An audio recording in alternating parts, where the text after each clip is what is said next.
Hello everyone, this is Anjali और स्वागत है आपका मेरे चैनल लर्न विद अंजलि में।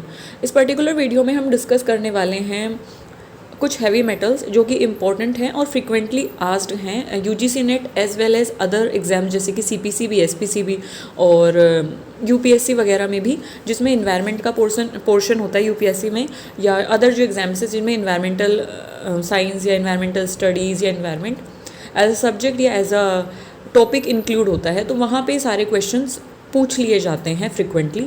तो इसलिए वीडियो काफ़ी इंपॉर्टेंट हो जाती है नंबर ऑफ़ कॉम्पिटिटिव एग्जाम्स के लिए। Now moving into this video, सबसे पहले हम पहली चीज़ हम इस वीडियो में जो है सिर्फ एग्ज़ाम हिटिंग अप्रोच को लेके एक तरीके से डिस्कस करेंगे कि एग्ज़ाम में क्वेश्चन किस तरीके से फ्रेम होता है और आप उसे किस तरीके से अटैम्प्ट करेंगे, पहली बात। दूसरी बात कि हम जो है इसमें ज़्यादा डीप में या गो थ्रू नहीं करेंगे टॉपिक में, बिकॉज अगर हम टॉपिक में गो थ्रू करेंगे तो एक तो वीडियो लेंदी हो जाएगी, दूसरा क्या होगा कि हम डाइवर्ट हो सकते हैं टॉपिक से। तो फिलहाल हमारे पास जितना कंटेंट है हम उसी के अकॉर्डिंग उसी को क्लैरिफाई करेंगे। बाद में मैं इन इंडिविजुअल हैवी मेटल के ऊपर सेपरेट वीडियो बना दूंगी ताकि ये सब अच्छे से क्लियर हो जाए। फिलहाल के लिए हम इस क्वेश्चन को देखेंगे कि किस तरीके से क्वेश्चन फ्रेम होता है हैवी मेटल्स के ऊपर। अब जैसे कि हमारे जो हैवी मेटल्स होते हैं ना, तो हैवी मेटल का जब हम कंजप्शन या ओवर कंजप्शन या एक तरीके से डिज़ायरेबल लिमिट से ज़्यादा उनका कंजप्शन करते हैं, उनकी डिज़ायरेबल लिमिट्स भी BIS और ये जो CPCB वगैरह है और WHO है, ये इनकी मैक्सिमम या डिज़ायरेबल लिमिट भी देते हैं, वो भी हम एक वीडियो में डिस्कस कर लेंगे। फिलहाल के लिए देखते हैं कि जो हैवी मेटल्स होते हैं अगर हम इनका डिज़ायरेबल लिमिट से ज़्यादा कंजप्शन करते हैं, ओवर कंजप्शन करते हैं, तो इनकी वजह से ह्यूमंस में या फिर एनिमल्स में या प्लांट्स में भी, ऐसी बात नहीं है, प्लांट्स में भी डिजीज़ हो जाती हैं, तो कुछ डिजीज़ हो जाती हैं। ठीक है, अब कुछ फेमस और कॉमन डिजीज़ हैं जो कि फ्रिक्वेंटली आस्क्ड हैं एग्जाम में, तो इस वजह से हम उन सारे क्वेश्चंस को ही केटर करेंगे। सबसे पहले हम देखते हैं, इसमें मैंने कुछ हैवी मेटल्स लिए हैं, सबको इंक्लूड नहीं किया, कुछ हैवी मेटल्स लिए हैं जो कि फ्रिक्वेंटली आस्क्ड है, आराम से बहुत अच्छे से पूछे जाते हैं एग्जाम में। और क्वेश्चन किस तरीके से फ्रेम होता है, क्वेश्चन इस तरीके से फ्रेम हो सकता है कि आपको जो है मैच द कॉलम में वो दे देंगे, एक साइड आपको डिजीज़ दे देंगे और एक साइड आपको वो हैवी मेटल दे देंगे और नीचे आपको कोड दे देंगे, you have to match that कि कौन सी डिजीज़ किस रेस्पेक्टिव हैवी मेटल से रिलेट करती है।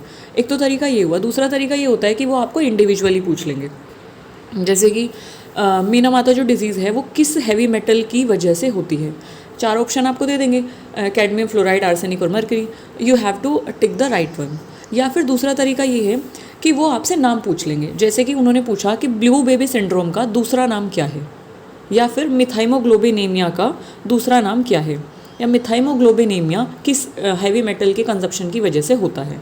ठीक है, या फिर आपसे पूछ लेंगे कि आर्टेरियोक्लोरोसिस किसकी वजह से होता है या इसका दूसरा नाम क्या है। तो इस तरीके से आपसे ये डिज़ीज़ पूछ ली जाती हैं, या हैवी मेटल से कौन सी डिज़ीज़ होती है ये पूछ ली जाती हैं। या फिर आपसे पूछ सकते हैं, जैसे आपने पढ़ा नोकनी सिंड्रोम और आपसे फ्लोरोसिस दे दिया वहाँ पे ऑप्शन में, तो यू गोट कन्फ्यूज। तो कन्फ्यूज़ नहीं होना है, हमने पॉसिबल चीज़ें यहाँ पे इंक्लूड कर दी हैं। तो सबसे पहले हम देखते हैं मरकरी से काफ़ी ज़्यादा क्वेश्चन यहाँ से फ्रिक्वेंटली आस्क्ड होते हैं।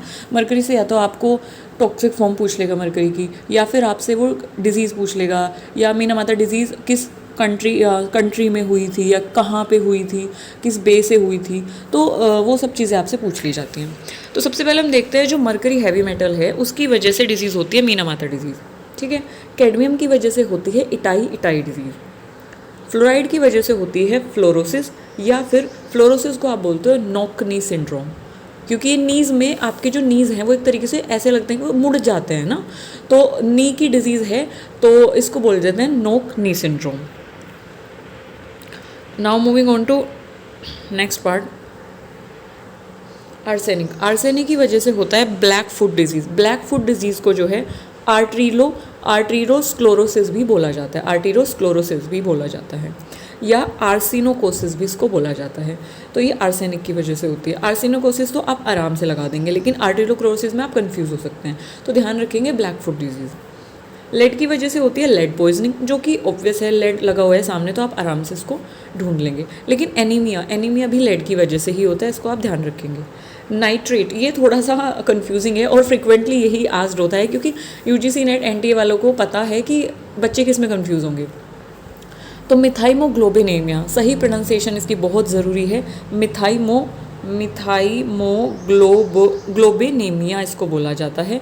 इसमें इसको ब्लू बेबी सिंड्रोम भी बोला जाता है, यानी कि जो बेबी होता है ना, बेबी का स्किन कलर जो होता है वो ब्लूइश हो जाता है, ब्लू ब्लू दिखता है, तो इस वजह से बेबीज़ में होती है फ्रिक्वेंटली, तो इसको ब्लू बेबी सिंड्रोम बोला जाता है। इसका दूसरा नाम है मिथाइमोग्लोबिनीमिया। तो अगर आपसे ब्लू बेबी सिंड्रोम का दूसरा नाम पूछा जाता है तो वो नाम है मिथाइमोग्लोबिनीमिया, या अगर आपसे मिथाइमोग्लोबिनीमिया का पूछा जाता है तो वो होता है ब्लू बेबी सिंड्रोम। या अगर आपको ऑप्शन में जो है मिथाइमोग्लोबिनीमिया दिया है तो आप उस पर टिक लगाएंगे, ब्लू बेबी सिंड्रोम दिया है तो आप उस पर टिक लगाएंगे। मिथाइमोग्लोबिनीमिया, ब्लू बेबी सिंड्रोम दोनों एक साथ वो कभी नहीं देंगे, और अगर वो देते हैं तो उसमें बोथ देंगे, बोथ ए एंड बी या बोथ बी एंड सी, जो भी ऑप्शन में होगा वो बोथ भी एक तरीके से इंक्लूड करेंगे। ठीक है, तो ये सारी चीज़ें आपको ध्यान रखनी है क्योंकि ये काफ़ी इंपॉर्टेंट हो जाता है यूजीसी नेट पर्सपेक्टिव से। और एक बार आप इसका स्क्रीनशॉट ले लेंगे।